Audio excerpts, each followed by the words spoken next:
दुश्मन को अपनी जान कहते हैं। मोहब्बत की इसी मिट्टी को हिंदुस्तान कहते हैं। मोहब्बत की इसी मिट्टी को हिंदुस्तान कहते हैं। जो दुनिया में सुनाई दे उसे कहते हैं खामोशी।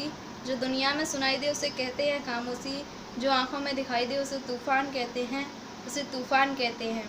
ये जो दीवार का सुराख है साहब, ये जो दीवार का सुराख है, अमेरिका, चाइना, पाकिस्तान साजिशों का हिस्सा है।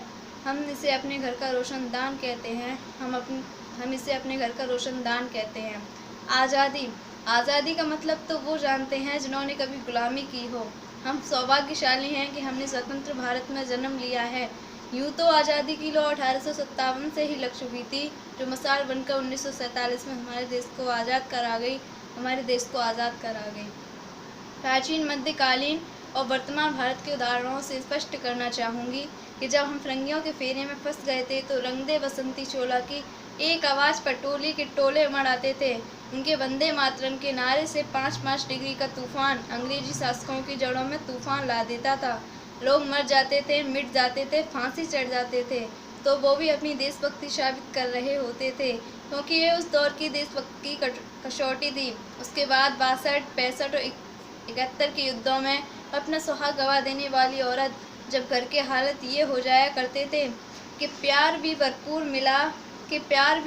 मिला, मांग का सिंदूर गया, नन्हे नन्हे हालों की खुशियाँ चली गईं, छोटी छोटी बेटियों की चोटियाँ चली गईं, बाप की कमाई गई, भाई की पढ़ाई गई। ऐसा एक विस्फोट हुआ कि पता ही नहीं चला, जिसमें की बोटियाँ चली गईं।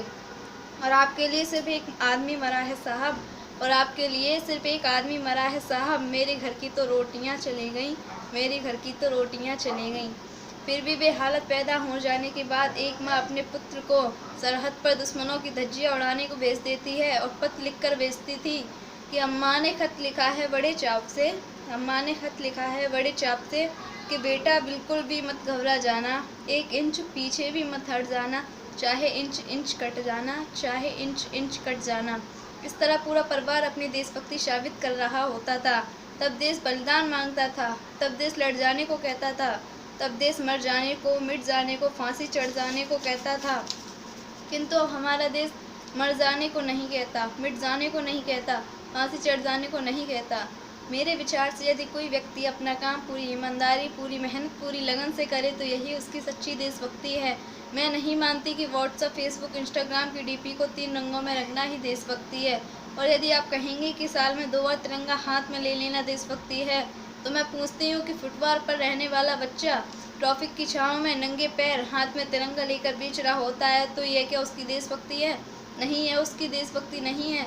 यह उसकी पेट की शक्ति है जो उसे ऐसा करने पर मजबूर कर रही है।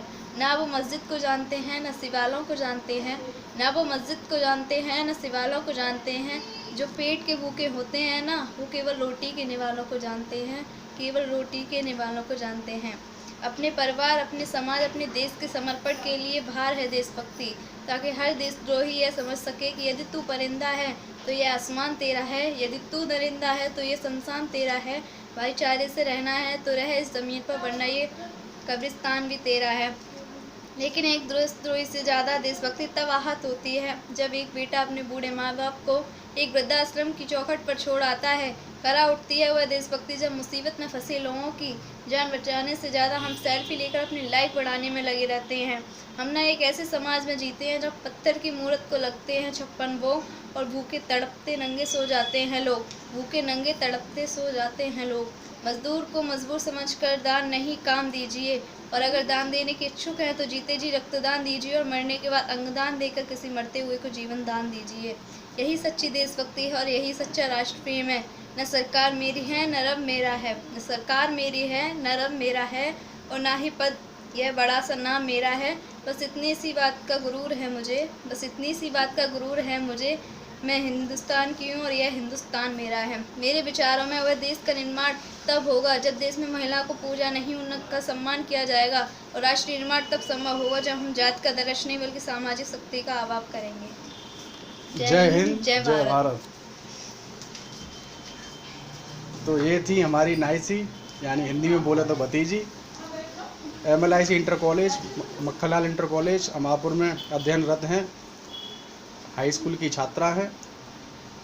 स्पीच के लिए बोला गया था 1-2 दिन पहले, बच्चे ने बहुत मेहनत की, लेकिन नाम नहीं आया। नाम लास्ट में बोला गया तो बच्चा थोड़ा मायूस हो गया, उसने बोलने से मना कर दिया। तो इसलिए यूट्यूब के माध्यम से आप लोगों को जन्नत के द्वारा दी गई स्पीच को हमने सुनवाया। अब चैनल को सब्सक्राइब कर लीजिए, शेयर कर लीजिए। ठीक है दोस्तों, जय हिंद, जय भारत।